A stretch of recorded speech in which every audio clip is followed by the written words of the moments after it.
اللہ نظر کیوں نہیں آتا؟ تو میں نے عرض کیا کہ اس میں بندے کا قصور، اللہ کا قصور نہیں، اللہ کے اندر کوئی عیب نہیں ہے کہ وہ نظر نہیں آتا۔ قصور کیا بندے کا؟ بندے میں کیا کمی ہے؟ قصور کا مطلب کمی، قصور کا مطلب جرم نہیں، ہمارے یہاں قصور جرم کو بولتے ہیں، تو قصور کا مطلب کمی۔ بندے میں کمی کیا ہے؟ اللہ نے ہر چیز انسان کو لمیٹڈ دی ہے، ہر چیز کیا دی ہے؟ لمیٹڈ دی ہے۔ آنکھوں میں دیکھنے کی صلاحیت لمیٹڈ، بلکہ اس کو انسان بھی مانتا ہے کہ لمیٹڈ ہے۔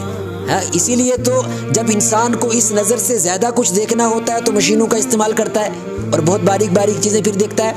لیکن اگر اللہ اتنی نظر دے دیتا جتنے وہ جراثیم نظر آتے، انسان کے لیے جینا مشکل نہیں ہو جاتا۔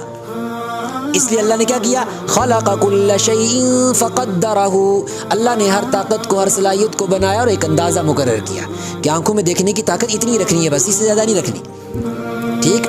اسی طرح سننے کی صلاحیت جو ہے وہ اللہ تعالیٰ نے ایک لمیٹڈ دی، اس سے زیادہ نہیں چاہیے تھی انسان کو، اس لیے کہ اگر اس سے زیادہ ہو تو ساری کائنات کا شور آپ کے کانوں میں آئے گا، آپ کے لیے زندگی گزارنا مشکل ہو جائے گا، ٹھیک ہے۔ تو اسی طریقے سے دماغ میں اور دل میں سوچنے سمجھنے کی صلاحیت بھی لمیٹڈ دی اللہ نے، یہ بھی انلمیٹڈ نہیں ہے۔ کیوں؟ اس لیے کہ اگر دماغ اور دل کی صلاحیتیں بڑھ جائیں اس سے زیادہ جتنی ہیں، ساری دنیا کے غم اور دکھ آپ کے دماغ میں محفوظ ہو جائیں گے۔ بھول جانا یہ بھی اللہ کی ایک بڑی نعمت ہے۔ انسان اگر بھولے نا تو زندگی سے کبھی جو ہے، زندگی میں کبھی کھڑا نہ ہو سکے، اس کو دکھ اس کو ہمیشہ مار کے رکھ دے، یہ کبھی پریشانی، اس کی پریشانیوں سے کبھی اس کو نجات حاصل نہ ہو۔ انسان بھول جاتا ہے، بڑے بڑے حادثے بھول جاتا ہے، یہ بھی اللہ کا ایک احسان ہے۔ تو دیکھیے ہر چیز اللہ تعالیٰ نے کیا دی ہے؟ لمیٹڈ دی ہے، اور اللہ کی ذات کی کوئی لمٹ ہے؟ کوئی لمٹ نہیں ہے۔ تو جب انسان کے اندر صلاحیتیں لمیٹڈ ہیں، اللہ کی ذات جو ہے وہ بغیر اس کی کوئی لمٹ نہیں ہے، کوئی حد نہیں ہے، تو لمیٹڈ طاقتوں سے اس طاقت کا ادراک کیسے کیا جا سکتا ہے جس کی کوئی لمٹ نہیں ہے؟ اس لیے دنیا کے اندر انسان کے لیے خدا کو دیکھنا ممکن نہیں۔ موسیٰ علیہ السلام نے تمنا ظاہر کی، اللہ تعالیٰ نے فرمایا کہ دیکھو انظر الی الجبل فإن استقر مکانہ فسوف ترانی، اگر یہ پہاڑ رک گیا میری تجلی سے تو آپ مجھے دیکھ لو گے۔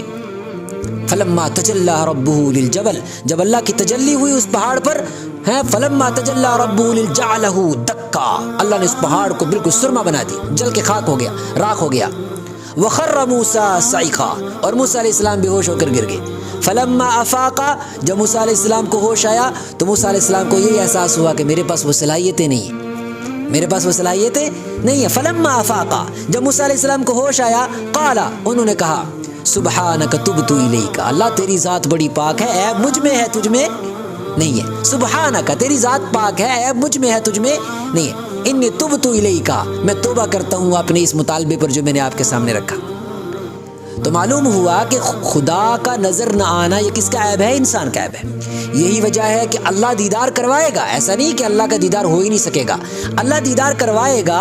آج ہی ہم نے آیت پڑھی، للذین احسنوا الحسنی وزیادہ، وہ لوگ جنہوں نے نیکیاں کی، نیکی کی زندگی گزاری، اللہ انہیں جنت بھی عطا کرے گا اور کچھ اور بھی دے گا، کچھ اور بھی دے گا۔ مفسرین نے لکھا کچھ اور بھی دے گا، کیا مطلب؟ کچھ اور بھی دے گا کا مطلب یہ ہے کہ اللہ اپنا دیدار کروائے گا، اللہ اپنا دیدار کروائے گا، یہ بڑی نعمت ہے۔